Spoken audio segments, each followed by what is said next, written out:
In today's video, I am going to teach you how to change default search engine in Google Chrome Guide.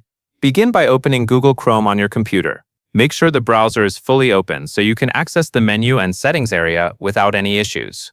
Once Chrome is on your screen, move to the top right corner of the browser window. From that menu, select Settings.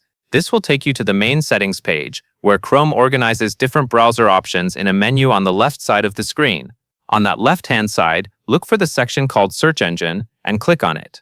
After you open the Search Engine section, look for the option labeled Search Engine used in the address bar. This is the exact setting that determines your current default search engine. Next to that option, you will usually see either a drop-down menu or a button that lets you change the current selection. Click that option and Chrome will show you the available search engines. From the list, choose the one you want to use as your default. Depending on your version of Chrome, you may simply select it from the drop-down, or you may need to click a button such as Make Default or Set as Default. Once you do that, the change is applied right away. That means the next time you type a search into the Chrome address bar and press Enter, Chrome will use the search engine you selected instead of the previous one. This is useful if you prefer a different search experience, want better privacy options, or simply want your browser set up the way you like it. That covers everything you need to know.